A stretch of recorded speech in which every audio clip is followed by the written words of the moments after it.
গুরুত্বপূর্ণ আরেকটি বিষয়, এটা আপনার আমার এলাকায় না থাকলে বিভিন্ন শহর এলাকায় খুব গুরুত্ব দিয়ে রাখা হয়, তা হচ্ছে মসজিদের ভিতরে নির্দিষ্ট ব্যক্তির জন্য নির্দিষ্ট জায়গা।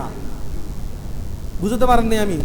মসজিদে নির্দিষ্ট ব্যক্তির জন্য নির্দিষ্ট জায়গা। এটা সভাপতির জায়গা, এটা সেক্রেটারির জায়গা, এটা ক্যাশিয়ারের জায়গা, এটা অমুকের জায়গা, এটা তমুকের জায়গা, এটা হাজি সাহেবের জায়গা, ওটা গাজী সাহেবের জায়গা, ওটা দানবীরের জায়গা, ওটা ফকিন্নির জায়গা, ওটা মুসাফিরের জায়গা, এটা অমুকের জায়নামাজ, এটা অমুকের মুসাল্লা।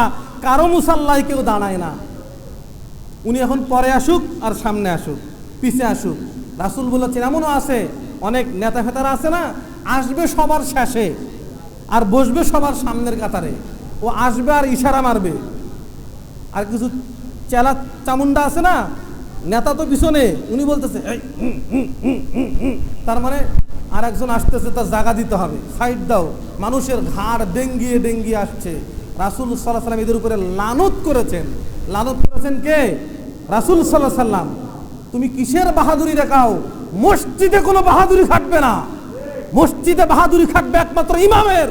ইমাম নেতা মসজিদে যদি কথা বলতে পারে, ইমাম কথা বলতে পারবে। কারণ এই জায়গাতে দাঁড়িয়ে কথা বলেছেন রাসূল সাল্লাল্লাহু আলাইহি ওয়াসাল্লাম, এই জায়গাতে খুতবা দিয়েছেন রাসূল সাল্লাল্লাহু আলাইহি ওয়াসাল্লাম। এখানে কোরআন সুন্নাহ মোতাবেক কথা বলবে ইমাম। ইমামের উপরতে কোনো কথা কোনো কোটিপতির চলবে না, কোনো রিকশাওয়ালার চলবে না, কোনো ফকিরের চলবে না।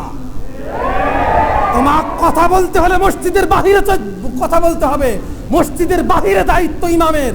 ইমামের হুকুম না নিয়ে, ইমামের ইজাজত না নিয়ে কোনো পাপের বেটা মসজিদের ভিতরে কোনো কথা বলতে সাহস পাবে না। এমনকি মুয়াজ্জিন সাহেবের অনুমতি ছাড়া রাসূল সাল্লাল্লাহু আলাইহি ওয়াসাল্লাম অন্য কোনো ব্যক্তিকে ইকামত দিতে নিষেধ করেছেন।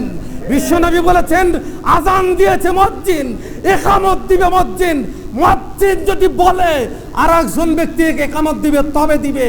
ততক্ষণ পর্যন্ত অপেক্ষায় থাকতে হবে। আজান মুয়াজ্জিন দিয়েছে, ইকামত মুয়াজ্জিনের হক। আপনি কি মনে করেন শরীয়ত কোনো মানব মানদণ্ড দিয়ে চলে না? শরীয়ত চলে কোরআন এবং সহিহ সুন্নাহ দিয়ে। আমার চাকরি থাক আর না থাক, চাকরির 5 পয়সার মূল্যায়ন করি না। আমি মূল্যায়ন করি রাসূলের বিশুদ্ধ হাদিস।